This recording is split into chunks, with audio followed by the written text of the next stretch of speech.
so cute. The little girl's riding the luggage. And the big sister's in bunny ears. There's it, Grandma. Mama with the umbrella. So sweet. Bye-bye, family. I hope you enjoyed the beach.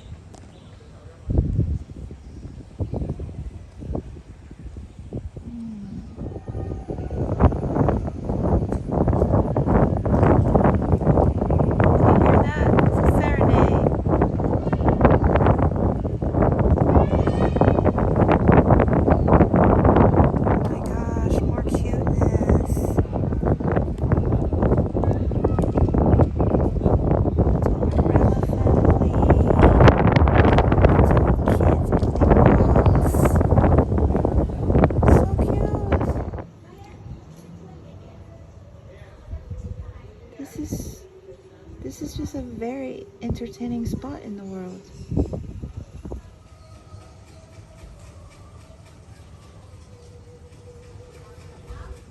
Gonna try out an egg idea I saw on Nami's channel. Need some rosemary for the potatoes. There's a good one. Okay. Here's my new creation, thanks to Nami.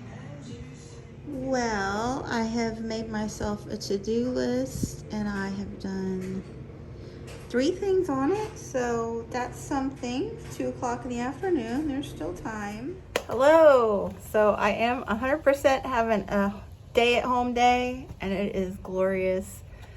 I got myself semi-presentable to answer a couple more questions. So Greg from Supposedly Fun has asked, how and when did you get started with journaling, and have you always been a reader or did you find it later? Is there a particular book that sparked your passion for it? So the journaling, so the hardcore journaling, I would say, started right before Gabriel was born. I was living in the Nashville area and I had not found my people, my tribe, my connection in previous locations. That had always been through church, but Nashville was just such a big community and I'm more liberal in my thinking, so some churches I tried out were just not a good fit for me, and the larger churches that tended to connect with my personality, let's say, were just so big that it was hard to be connected there. So, kind of funny story, but I saw a billboard for scrapbooking. And I went and found this store, and this store became my tribe. All of my closest, deepest connections outside of my librarian bestie were from this scrapbook store. The scrapbook store eventually became defunct because scrapbooking kind of went out of vogue, but that's also where I first became connected with online communities, was through scrapbooking. So a lot of my close online friends were developed through scrapbooking, and I have traveled the United States staying with people that I met through scrapbooking, and it was just exactly what I needed. So anyway, when scrapbooking became a little more not as cool, like I kind of morphed into journaling and planning. The planning community became like really big and is still big to this day. Online is huge. So yeah, I got involved with kit clubs through scrapbooking again, and the kit club that I was a team member for, Cocoa Daisy, they morphed into planning and are really big in that community to this day. So yeah, that's where I got into the pretty planners, at least. And I like to learn new things. So I learned so much through scrapbooking and then planning, graphic design and different art techniques, photography, all of those skills. And even online, I learned those skills through scrapbooking. And again, as a single mom, scrapbooking, my hobbies tend to turn into side hustles. So yeah, I swore to myself when I got involved with BookTube that I would not make it a side hustle, and I've stuck to that, doing well with that. Anyway, so yeah, I did do a little journaling in the past. Like, who hasn't, the diaries when you're a little kid. I kept a journal just in a composition book when I was in Honduras, the year that I actually met Brent, and that was super cute. It was just 3 little composition books, and I didn't know at the time that I was just very, what's the word? Not enamored. I had a crush on Brent. He was my boss, and he was 10 years older, and and I didn't realize he liked me, like this whole, but reading them back, 30 years later, it was just really quite adorable. So anyway, and then, let's see, the reading, I have always been a reader. Like, as soon as I learned to read, I was a reader. My sister, I think, would be my biggest influence. So she is 9 years older than me, and bless her heart, she had to share a room with me when we were kids.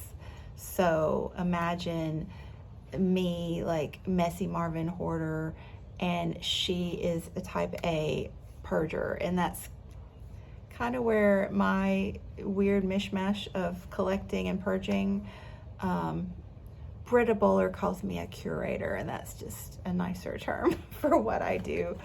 But I would attribute it to my sister. I'm a hoarder by nature, but she trained me to. She was Marie Kondo before Marie Kondo was a thing.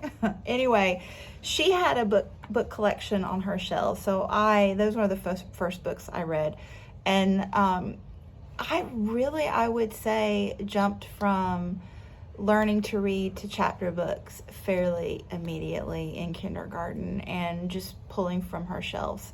So she had a copy of The Black Stallion, the first in the series, and I fell in love with The Black Stallion.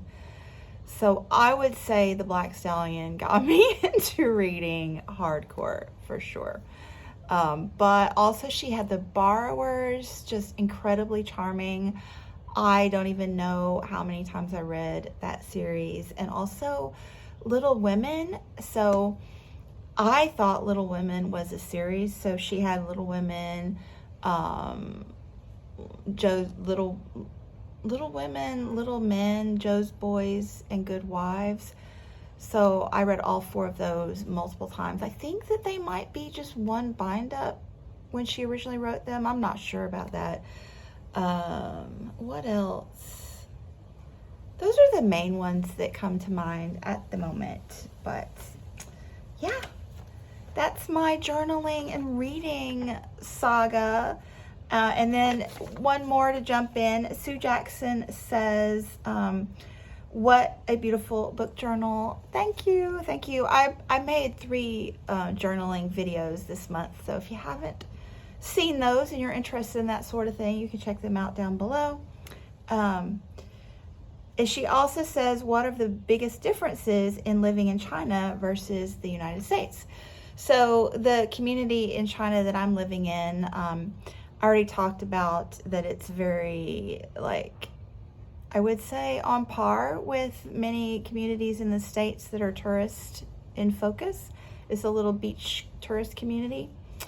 So the biggest one I would say would be the walking everywhere and not owning a car, which I've already discussed in a couple videos prior to this one. Another one I would say is the food. So if you watch my What I Eat in a Week video also this month, my boarding school employs a chef from a 5-star hotel. So the food is amazing. And so I really only eat once a day lunch there weekdays. And then I'll eat typically a snacky type dinner, or we might go out to eat at one of the restaurants, little, again, touristy restaurants in the area. But weekends, again, we'll eat out once on the weekend, usually once a day maybe. And then again, snacky, or like I cooked breakfast today. But the grocery stores, and I'll try to maybe video one for you this week. That would be a fun idea. But I would say another big difference is the styles of food available in the grocery stores. I mean, you go in the grocery stores in the States and there is everything, right? Like in multiples. And here, a lot of things, you get what you get and you don't pitch a fit. So if you find something you like, you grab several because it might not be there later. You kind of eat what's available. There's a little expat grocery here, but again, it's just very random stuff. And the grocery stores, like, I don't want to say they don't have a selection, because they do. Like the dried fruit selection is amazing. And yeah, some of the savory, dried-ish type snack selections are amazing. But it's not what I'm used to. Like I would go in and say, oh, the chocolate selection is abysmal. So the stores here don't have a wide selection. But if you go on the candy aisle, there is a huge selection. It's just different, you know? So I think that's a mistake that we make, you know, we being everybody in the world, is we go somewhere and we say, oh, this is different. And it is different, but we have to be careful in how we say it's different, if you know what I mean. Like, they have Dove bars in chocolate, dark chocolate, and white chocolate. And they have Snickers bars. And sometimes you find M&Ms. And that's pretty much the readily available chocolate. But again, there's a whole aisle of candy, just like in the States. It's just different selection. So yeah. Oh, packaging is also different. And I'll show you that maybe later. Like, a lot of times things you buy are in smaller units. And that's for probably two reasons. One, I think that the Chinese culturally tend to control themselves in their quantities of eating better than those of us in North America do, where I'm from. And also humidity. Again, I mentioned this in the book talk. Humidity is a big factor. So packaging, you'll buy a package of things, and it's smaller packaging within, like really smaller, just to protect it from humidity. So yeah, even like the nuts have the little humidity packets in them to absorb moisture, so that they have a longer shelf life because of humidity. So speaking of, I'm starting to sweat, so I'm gonna go reward myself with the chips. I said I had to wait till after the video, so chip time. While we're in the bedroom, here are my gorgeous peonies from my last trip to the florist. Also, speaking of humidity, do you see my footprints in the floor from just walking through here just now? That's from the humidity. Yeah, I'm not kidding. Crazy. Okay, and here are the roses, and I forget, do y'all know the names of those? Anyway, that bouquet, and also my lilies are starting to bloom. So these 3 bouquets cost $65 US, about 460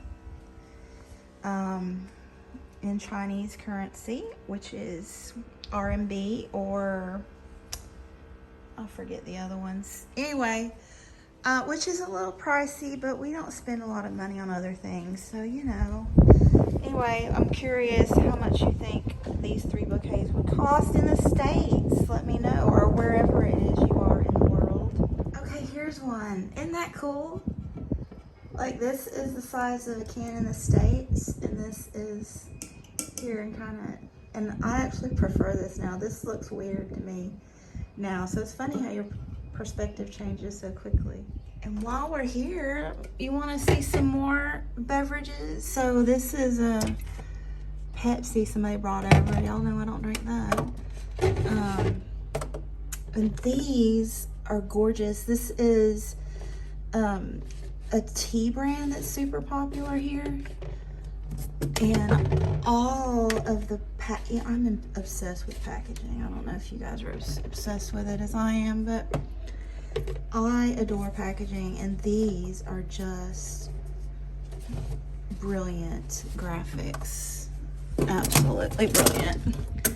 So I don't really drink them, but I keep them for my little friend Colleen. She loves them, so oh, look at that, cool. And then I save the wrappers after she drinks them.